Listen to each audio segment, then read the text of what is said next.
দর্শক আমন্ত্রণ দীপ্ত সংবাদে, সাথে আছে আমি নুজহাত রাহনুমা। ষষ্ঠী পূজার মধ্য দিয়ে আজ শুরু হচ্ছে বাঙালি সনাতন ধর্মের অনুসারীদের প্রধান ধর্মীয় উৎসব শারদীয় দুর্গাপূজা।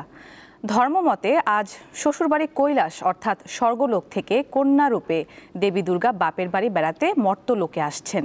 এবার দেবী আসবেন হাতি করে, বিদায় নেবেন দোলায়। দিনভর নানা আনুষ্ঠানিকতা শেষে সন্ধ্যায় হবে দেবী দুর্গার আমন্ত্রণ ও অধিবাস। পুরাণে আছে অসুর শক্তির কাছে পরাভূত দেবতারা স্বর্গলোকচ্যুত হয়েছিলেন। এই অশুভ শক্তিকে বিনাশ করতে আবির্ভূত হন অসুর বিনাশী দেবী দুর্গা।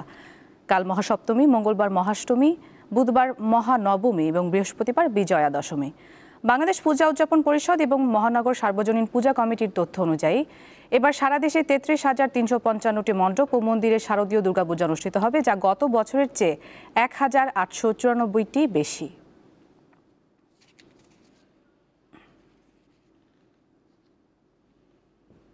রাজধানীর ঢাকেশ্বরী জাতীয় মন্দিরে রয়েছেন সহকর্মী স্বস্তিকা সিংহ। তিনি যোগ দিচ্ছেন এই মুহূর্তের তথ্য নিয়ে। স্বস্তিকা, আপনাকে পূজার শুভেচ্ছা। আপনি তো ঢাকেশ্বরীতে রয়েছেন এই মুহূর্তে, সেখানকার আনুষ্ঠানিকতা কেমন চলছে এবং নিরাপত্তা ব্যবস্থা সম্পর্কে আমাদের জানাবেন। আপনাকেও পূজার শুভেচ্ছা এবং আপনার সাথে সাথে যারা দর্শকরা আমাদের দেখছেন সবাইকেই শারদ শুভেচ্ছা। এবং আমি এই মুহূর্তে রয়েছি ঢাকেশ্বরীতে। আজ থেকে হচ্ছে ষষ্ঠী এবং যে প্রহরের জন্য বাঙালি বছর ধরে অপেক্ষা করে, সেই সনাতন ধর্মাবলম্বীদের শারদীয়ার প্রথম দিন আজকে মহাষষ্ঠী। এবং মহাষষ্ঠীর যে প্রক্রিয়াটি আমি যদি আপনাকে একটু দেখাই, মহাষষ্ঠীর মূল যে আনুষ্ঠানিকতা, দক্ষিণায়নে যে দেবী দেবী নিদ্রায় থাকেন, সেই নিদ্রা ভাঙানোর জন্যই আসলে বোধনের যে পূজাটি করা হয়। বোধনের পূজার মাধ্যমে দেবীকে দক্ষিণায়নের যে ঘুম অবস্থায় থাকে সেই ঘুম ভাঙানো হয়। যে ঘুম ভাঙানোর মধ্য দিয়ে দেবী দুষ্টের দমন করার জন্য যেমন জাগ্রত হন, ঠিক তেমনই বাপের বাড়ি আসলে বেড়াতে আসেন। সেই সময়টি, সেই ক্ষণটিকেই আসলে বলা হয় বোধন।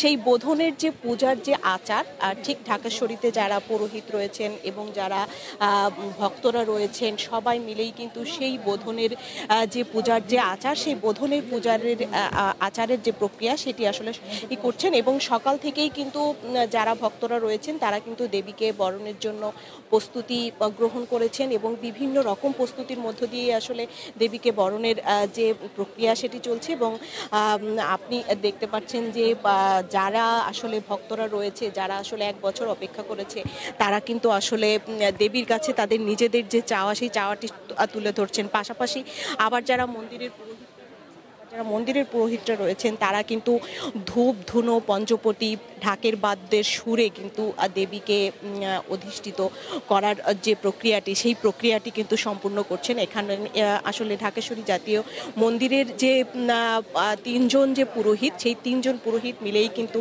এই কাজটি আসলে সম্পন্ন করার আসলে চেষ্টা করছেন। এবং আপনার মাধ্যমে একটু আসলে দর্শকদের জানিয়ে রাখি, এবার কিন্তু দেবী দুর্গার আগমন হবে গজে বা হাতির পিঠে চড়ে, আমরা আসলে যেটাকে বলি। আর ঠিক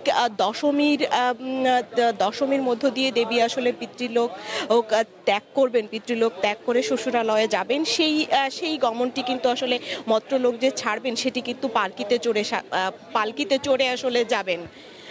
এবং সনাতন ধর্মের যে মত, সেই সনাতন ধর্মের মত অনুসারে কিন্তু বলা হচ্ছে যে দেবী যে আসলে মর্তে যখন আসবেন হাতির পিঠে চড়ে এবং গজে চড়ে, তখন কিন্তু যে সেই আগমনটি আসলে হাতির পিঠে চড়ে, মানে ফসল তারুণ্যের জোয়ার বহমানের যে বার্তাটি আসলে দেওয়া রয়েছে, সেই বার্তাটি রয়েছে। আবার পালকিতে চড়ে যাওয়ার মধ্য দিয়ে যে বার্তাটি শুভ না হলেও ভক্তকুলদের প্রত্যাশা কিন্তু যে দেবী আসলে সকল অশুভকে সাথে নিয়েই আসলে যাবেন। এই মহাষষ্ঠীর যে আচার, সেই আচারের সর্বশেষ ছিল ঢাকেশ্বরী থেকে আমার কাছে নুজহাত। দর্শক, ঢাকেশ্বরী মন্দির থেকে যুক্ত ছিলেন সহকর্মী স্বস্তিকা সিংহ। সারা দেশের মতো নারায়ণগঞ্জে চলছে দুর্গাপূজার মহাষষ্ঠীর আনুষ্ঠানিকতা। সেখান থেকে যোগ দিচ্ছেন সহকর্মী গৌতম সাহা। গৌতম, নারায়ণগঞ্জে এবার দুর্গাপূজার ব্যাপকতা কেমন দেখছেন এবং সার্বিক আয়োজন সম্পর্কে আমাদের জানাবেন।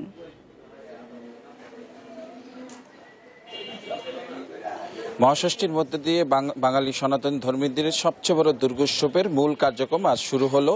আজ সন্ধ্যায় কিন্তু বোধন শেষে সন্ধ্যায় বিহিত পূজা ও কলারম্ভ পূজা অনুষ্ঠিত হবে। মূলত এই ষষ্ঠীতে দেবী দুর্গাকে আমন্ত্রণ এবং অধিবাসের মধ্য দিয়ে তাকে জাগ্রত করা হয় এবং মঞ্চে স্থাপন করা হয় এবং এরই মধ্য দিয়ে কিন্তু দুর্গাপূজার মূল আনুষ্ঠানিকতা শুরু হয়।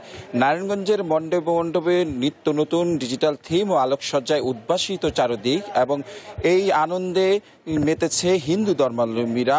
তাদের আলোকসজ্জা এবং যে প্রস্তুতি রয়েছে ইতিমধ্যেই কিন্তু শেষ হয়েছে। আমরা যে বিষয়টি দেখেছি, নারায়ণগঞ্জে এবার 224টি পূজা মণ্ডপে দুর্গোৎসব আয়োজন করা হয়েছে। তারই মধ্যে আমি এখন দাঁড়িয়ে আছি নারায়ণগঞ্জের টানবাজারের বঙ্কবিহারী জিউর আখড়া মণ্ডপে এবং এখানে মূলত এবার বাংলার যে থিম রয়েছে দড়ি, কুলা এবং যে এই মাটির তৈরি পাতিল রয়েছে সেগুলো দিয়ে কিন্তু তারা এখানে কিন্তু গ্রাম বাংলার যে ঐতিহ্য সেটা কিন্তু তুলে ধরেছে। সেই সাথে তারা একটি থিম করেছেন, সেটি হলো তাদের যে বঙ্কবিহারের যে ইতিহাস রয়েছে সেটা কিন্তু তারা তুলে ধরেছেন। আমি নারায়ণগঞ্জের আরো বেশ কয়েকটি মন্দিরই কিন্তু দেখেছি। নতুন পালপাড়া যে সার্বজনীন পূজা মণ্ডপ রয়েছে সেখানেও কিন্তু গ্রাম বাংলার ঐতিহ্য তুলে ধরেছেন এবং যে রাধা কৃষ্ণের যে প্রেম লীলার যে দাপর যুগের ইতিহাস রয়েছে সেটাও কিন্তু তারা তুলে রয়েছে। এছাড়া সাহাপাড়া তারা কিন্তু এবং আমলাপাড়াকে তারা কিন্তু পাটের তৈরি দিয়ে কিন্তু গ্রাম বাংলার যে ঐতিহ্য সেটিগুলো কিন্তু তুলে ধরেছে। আমরা কথা বলেছিলাম পূজোজ্জীবন পরিষদের সাথে, তারা যে বিষয়টি জানিয়েছেন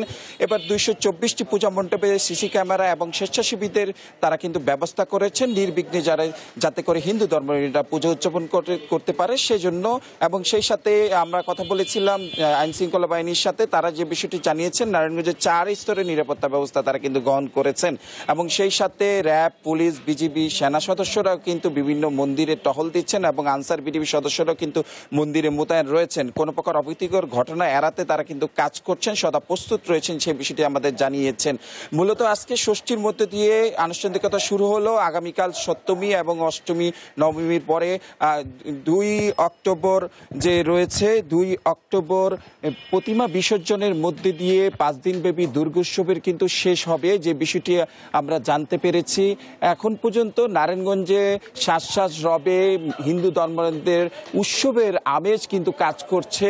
মূলত আজকে যেহেতু আনুষ্ঠানিকতা শুরু হয়েছে সেই উপলক্ষে আজ সন্ধ্যার পর থেকে কিন্তু এখানে হিন্দু ধর্মাবলম্বীদের ঢল নামবে এবং আগামীকাল থেকে কিন্তু সপ্তমীর যে ওই দিন কিন্তু আপনার অঞ্জলির আয়োজন করা হয়েছে। যেহেতু এখানে অঞ্জলির আয়োজন করা হয়েছে, বিভিন্ন নারী পুরুষ বিভিন্ন বয়সে শিশুরা নতুন পোশাক পরে, নারীরা শাড়ি 3 পিস পরে এবং পুরুষরা কিন্তু পাঞ্জাবি পরে অঞ্জলি নেবেন এবং অষ্টমী পূজার দিন কিন্তু কুমারী পূজা এবং সেই সাথে কিন্তু অঞ্জলির আয়োজন করা হয়েছিল। এই ছিল আসলে আমার কাছে ষষ্ঠী পূজার দুর্গোৎসবের সর্বশেষ।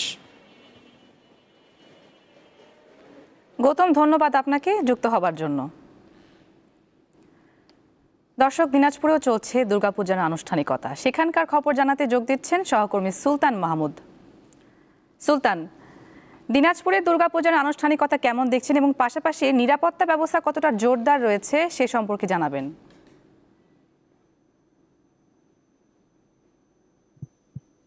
নুসরাত, আপনি জানেন যে আজকে মহা ষষ্ঠীর মধ্য দিয়েই হিন্দু ধর্মাবলম্বীদের সবচেয়ে যে বড় দুর্গাপূজা দেবী দুর্গার যে আনুষ্ঠানিকতা শুরু হয়েছে। আমরা দেখেছি যে সকালেও কিন্তু দিনাজপুরের মন্দিরগুলোতে যে দেবী দুর্গাকে স্বাগত জানিয়ে যে আজকে মহা ষষ্ঠীর যে আনুষ্ঠানিকতা সেটি কিন্তু শুরু হয়েছে।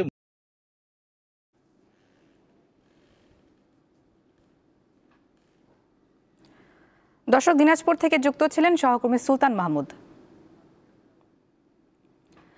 শ্রমিকদের বেতন বৃদ্ধির ইস্যুকে কেন্দ্র করে চাঁপাইনবাবগঞ্জ, রাজশাহী ও নাটোর থেকে ঢাকামুখী বাস আজও বন্ধ রয়েছে।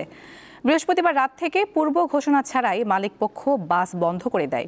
এর ফলে দূরপাল্লার যাত্রীরা ভোগান্তিতে পড়েন। সম্প্রতি শ্রমিকরা বেতন বৃদ্ধির দাবিতে আন্দোলন শুরু করলে কয়েক দফায় বাস চলাচল বন্ধ হয়ে যায়।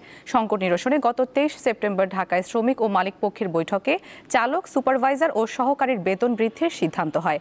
আলোচনা অনুযায়ী চালকের বেতন ট্রিপ প্রতি 1250 থেকে বাড়িয়ে 1750, সুপারভাইজারের 500 থেকে 750 এবং সহকারীর 400 থেকে 700 টাকা করার কথা ছিল গত শুক্রবার থেকে।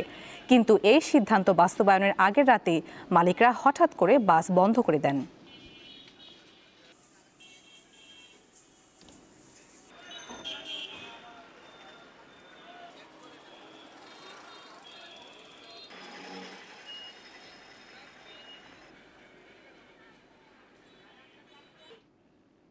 দেশ পুনর্গঠনে সক্রিয়ভাবে অংশগ্রহণের জন্য প্রবাসী বাংলাদেশের প্রতি আহ্বান জানিয়েছেন প্রধান উপদেষ্টা অধ্যাপক ডক্টর মোহাম্মদ ইউনূস। নিউ ইয়র্কের স্থানীয় সময় শনিবার NRB connect day empowering global Bangladeshi শিরোনামে এক অনুষ্ঠানে তিনি এই আহ্বান জানান।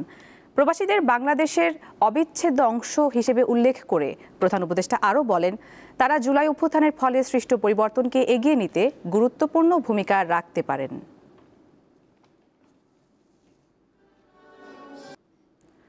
ফিলিস্তিনের অবরুদ্ধ গাজা উপত্যকায় নির্বিচারে হামলা চালিয়ে শনিবার একই পরিবারের 11 জন সহ 91 জনকে হত্যা করেছে ইসরায়েলি সেনারা। নিহত এই 91 জনের মধ্যে 48 জনই গাজা শহরের বাসিন্দা। এর মধ্যে 6 জন ত্রাণ নেওয়ার সময় নিহত হয়। এতে করে 2 বছর ধরে চলা ইসরায়েলের হামলায় উপত্যকাটিতে মোট নিহতের সংখ্যা বেড়ে 65,600 ছাড়িয়ে গেছে। গাজার বাসিন্দারা খাবার ও পানি সংকটে মানবেতর জীবন কাটাচ্ছে। এদিকে ইসরায়েলি সেনাবাহিনী জানিয়েছে, তারা গাজা শহরে স্থল অভিযান জোরদার করেছে।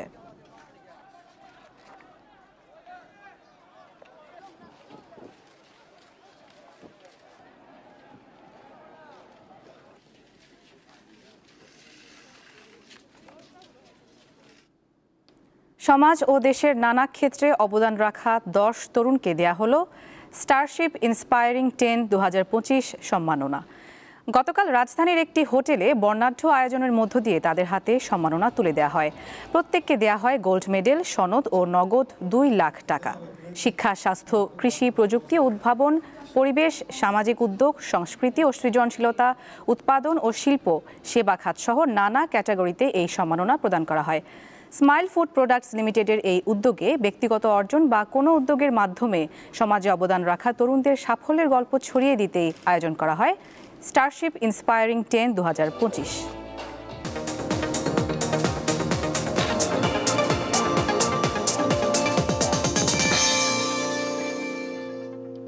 এবার এশিয়া কাপের খবর।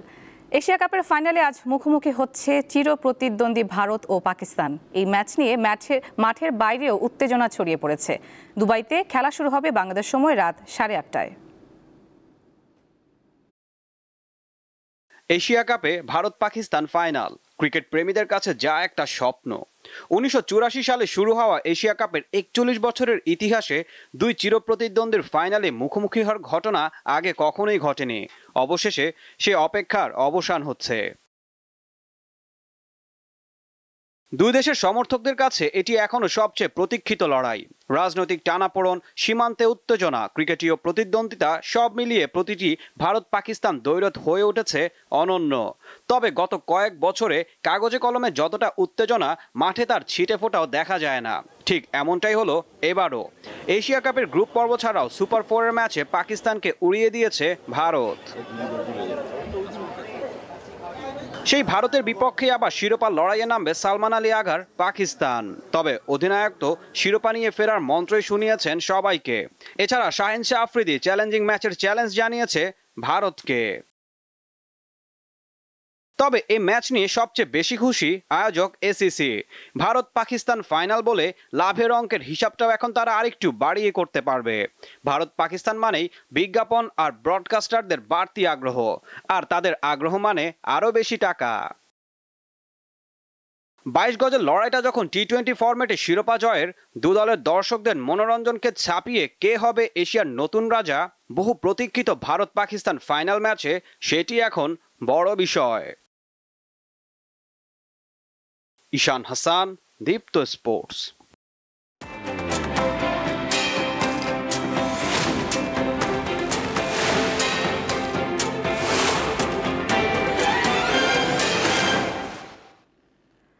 দর্শক, এবার জানিয়ে দিচ্ছে এক নজরে দৈনিক পত্রিকার শিরোনাম। শুরুতে আছে দৈনিক ইত্তেফাক। শিরোনামে দেখতে পাচ্ছি, বিদেশে আটকে নির্যাতন, নিঃস্ব হচ্ছে বহু পরিবার, ফিরে আসা ব্যক্তিদের মুখে নির্যাতনের ভয়াবহ কাহিনী। এরপর রয়েছে দৈনিক যুগান্তর। শিরোনাম, ডাকসু ভোট নিয়ে তোলপাড়, নীলক্ষেতে অরক্ষিত অবস্থায় ব্যালট ছাপানোর অভিযোগ। দেশে গুপ্ত স্বৈরাচারের আবির্ভাব হতে পারে, কুমিল্লায় বিএনপির সম্মেলনে বলেছেন তারেক রহমান। এরপর রয়েছে দৈনিক প্রথম আলো। শিরোনাম, 44,000 গ্রেপ্তার, জামিনে 73%। পুলিশ 13 মাসের এই হিসাব তৈরি করেছে। আইন শৃঙ্খলা সংক্রান্ত দুটি সভায় আওয়ামী লীগের ঝটিকা মিছিল ও জামিন নিয়ে আলোচনা হয়। আরেকটি শিরোনাম, চাকরির জন্য স্বজন ও বন্ধুদের অনুরোধ করেন 36% বেকার। এরপর রয়েছে দৈনিক কালের কণ্ঠ। শিরোনাম, দূষণে দুর্দশা বুড়িগঙ্গার, বর্জ্যে বিষাক্ত ঢাকার 4 নদী। এ পাশে রয়েছে প্রধান উপদেষ্টা বলেছেন অধ্যাপক ইউনূসের প্রতি বিশ্ব নেতাদের পূর্ণ সমর্থন। মালয়েশিয়া থেকে দেশে ফিরেছেন সেনাপ্রধান। এরপর রয়েছে দৈনিক আমার দেশ। খাগড়াছড়ি থেকে ফের উত্তপ্ত, সক্রিয় বিশেষ মহল। আন্দোলন দমনে কর্নেল রাজীবকে গুলির নির্দেশ দেয় হাসিনা। দর্শক, দেখে নিলাম আজকের দৈনিক পত্রিকার শিরোনামগুলো। এই ছিল এখনকার মতো। পরবর্তী সংবাদ বেলা 1টায় বাণিজ্য সংবাদ দেখার আমন্ত্রণ। এছাড়া তথ্য ও বিনোদনের অন্যান্য খবর পেতে যুক্ত থাকুন দীপ্তর ডিজিটাল প্ল্যাটফর্মগুলোতে। ধন্যবাদ সবাইকে।